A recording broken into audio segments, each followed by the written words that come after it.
Welcome to the Luminarian Chronicles. Let's explore the world of Luminaria.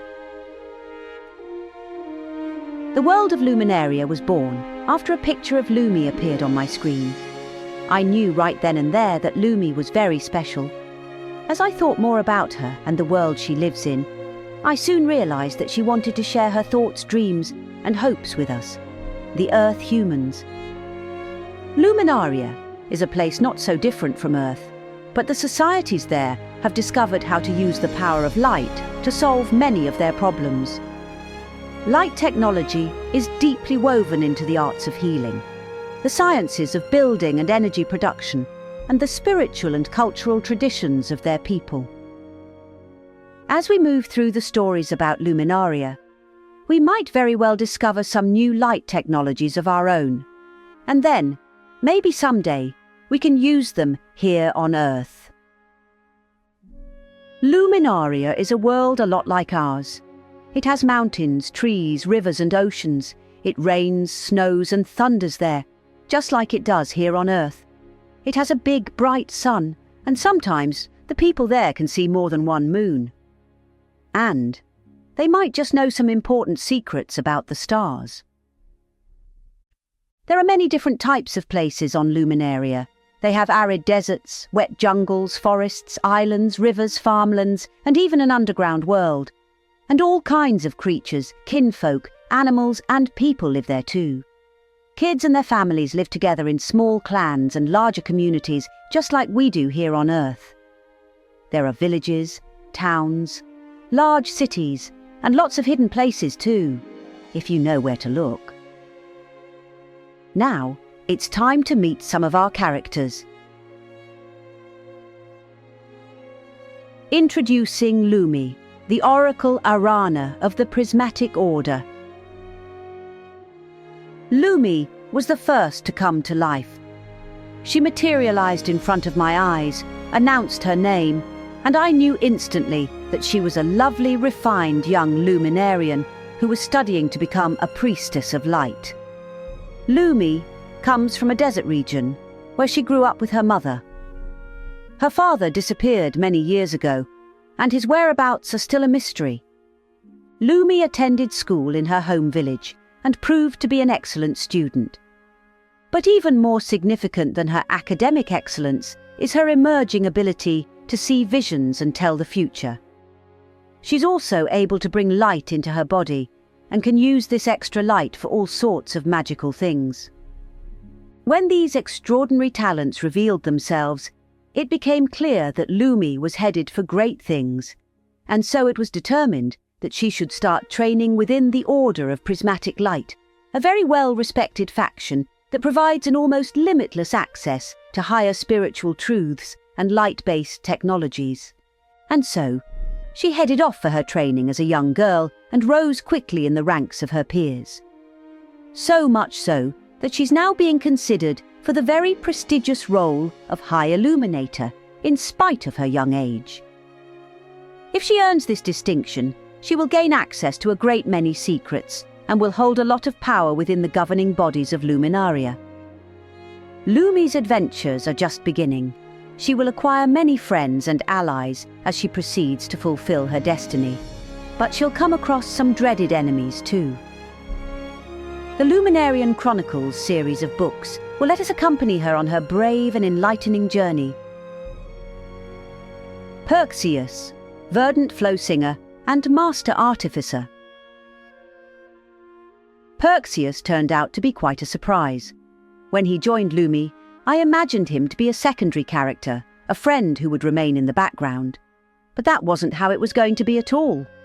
In fact, as it turns out, Perxius often had much more to say than Lumi, and it quickly became apparent that he would be the one doing most of the talking most of the time. Perxius comes from a jungle river region that's home to a race known as the Verdant Flow Singers.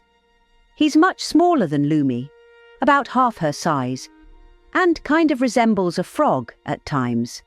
He has bioluminescent skin that glows in lovely shades of teal, blue and green when he's refreshed and happy. Perxius grew up in a large family and didn't get much personal attention as his parents were constantly busy with one child or another. And so, his friends became his second family, and he thoroughly enjoyed sharing many adventures with his close buddies. However, Perxius was always a bit small for his age, and, to make matters worse, he suffered from a terrible stutter. His mind was sharp, and his intelligent observations were always meaningful, but he had so much trouble trying to talk and say what was on his mind. This led to quite a bit of bullying and merciless teasing by his peers.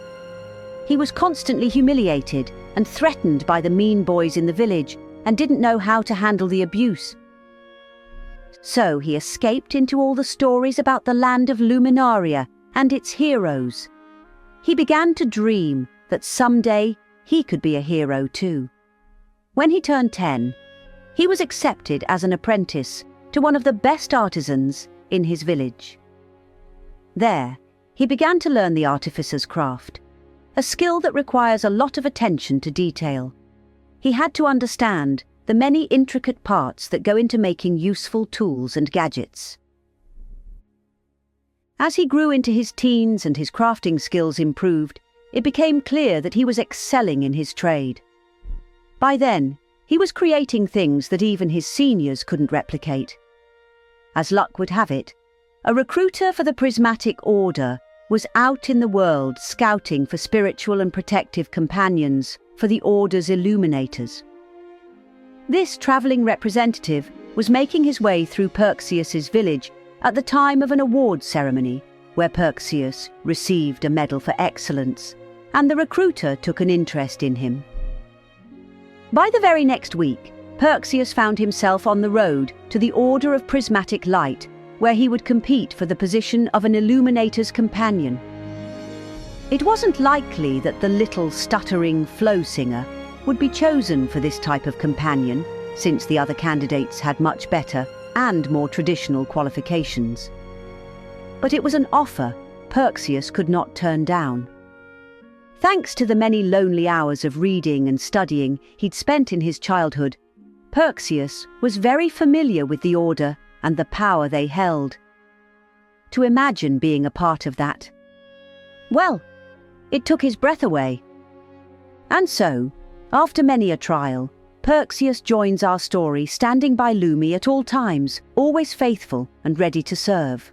However, he doesn't yet realize how big his own story will become. It's all just beginning, you see. He's just set foot on his own unique path of destiny, filled with all sorts of mysteries and adventures of its own. Meeting new allies, Kepri the Bugbot, Scylla the Mixer, and the ancient Northman, Forrigon Metal Voice. When they start out together as fellow adventurers, Lumi and Perxius will come across many new friends and acquaintances. The first to join their little party is Kepri, the Bugbot, an automated robot with ideas of its own. Second, they will meet Scylla, the Mixer who is not to be trusted, according to Perxius. But then, he doesn't give his trust easily. And next, they will be introduced to an ancient source of wisdom, a type of person they didn't even know existed anymore. This old Northman will guide them throughout their travels and will help them find the answers they're searching for along the way. These are just a few of the friends and cohorts Lumi and Perxius will meet as they discover new truths, unravel mysteries, and blossom into the heroes we want them to be. But that doesn't mean that their progress will be easy or go unchallenged.